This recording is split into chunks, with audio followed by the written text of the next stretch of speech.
Oh, hello. Is it bedtime? Okay, then you get all comfortable. Tonight I'm gonna be reading one of my favorite stories, Rumpelstiltskin, by Jacob and Wilhelm Grimm. Once upon a time there was a miller who was poor, but he had a beautiful daughter. Now it happened that he got into a conversation with the king, and to make an impression on him he said, I have a daughter who can spin straw into gold. The king said to the miller, That is an art that I really like. If your daughter is as skillful as you say, then bring her to my castle tomorrow, and I will put her to the test. When the girl was brought to him, he led her into a room filled entirely with straw, giving her a spinning wheel and a reel, and he said, Get to work now, spin all night, and if by morning you have not spun the straw into gold, then you will have to die. Then he himself locked the room, and she was there all alone. The poor miller's daughter sat there, and for the life of her she did not know what to do. She had no idea how to spin straw into gold. She became more and more afraid, and finally began to cry. Then suddenly the door opened, and a little man stepped inside and said, Good evening, Mistress Miller. Why are you crying so? Oh, the girl answered, I am supposed to spin the straw into gold, but I do not know how to do it.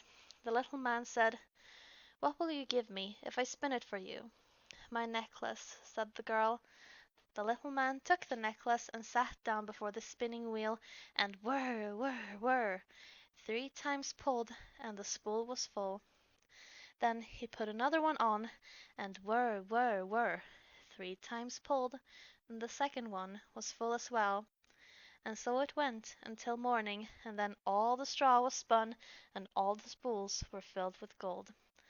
At sunrise the king came, and when he saw the gold he was surprised and happy, but his heart became ever more greedy for gold. He had the miller's daughter taken to another room filled with straw, and it was even larger, and he ordered her to spin it in one night, if she valued her life. The girl did not know what to do, and she cried. Once again the door opened, and the little man appeared. He said, What will you give me if I spin the straw into gold for you? The ring from my finger, answered the girl. The little man took the ring, and began once again to whir with the spinning wheel. By morning he had spun all the straw into glistening gold. The king was happy beyond measure when he saw it, but he still did not have his fill of gold. He had the miller's daughter taken to a still larger room filled with straw, and said, Tonight you must spin this too. If you succeed, you will become my wife. He thought, Even if she's only a miller's daughter, I will not find a richer wife in the world. When the girl was alone and the little man returned for the third time, he said, What will you give me if I spin the straw this time? I've nothing more I could give you, answered the girl. Then promise me, after you're queen, your first child. Who knows what will happen, thought the miller's daughter, and not knowing what else to do, she promised the little man what he demanded. In return, the little man once again spun the straw into gold. When in the morning the king came and found everything just as he desired, he married her, and the beautiful miller's daughter became queen. A year later she brought a beautiful child to the world. She thought no more of the little man, but suddenly he appeared in her room and said, Now give me that which you've promised. The queen looked frightened and offered the little man all the wealth in the world if he would let her keep the child, but the little man said, No, something living is dearer to me than all the treasure in the world. Then the queen began lamenting and crying so much that the little man took pity on her and said, I will give you 3 days' time. If by then you know my name, then you shall keep your child. The queen spent the entire night thinking of all the names she had ever heard.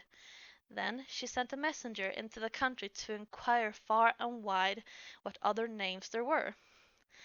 When the little man returned the next day, she began with Caspar, Melchior, Balzar, and in order all the names she knew. After each one, the little man said, "That's not my name." The second day, she sent inquiries into neighborhoods as to what names people had. She recited the most unusual and most curious names to the little man. "Is your name perhaps Beestrub, or Mooncalf, or Lakestring?" But he always answered, "That's not my name." On the third day the messenger returned and said, "I have not been able to find a single new name. But when I was approaching a high mountain in the corner of the woods, there where the fox and the hare said good night, I saw a little house.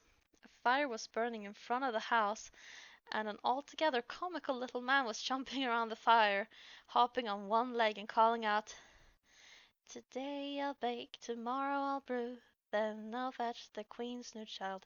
It is good that no one knows, Rumpelstiltskin is my name.'" You can imagine how happy the queen was when she heard that name. Soon afterwards the little man came in and asked, "Now, Madam Queen, what is my name?" She first asked, "Is your name Kunz?" "No." "Is your name Heinz?" "No." "Is your name perhaps Rumpelstiltskin?" "The devil told you that! The devil told you that!" shouted the little man, and with anger he stamped his right foot so hard into the ground that he fell into it up to his waist.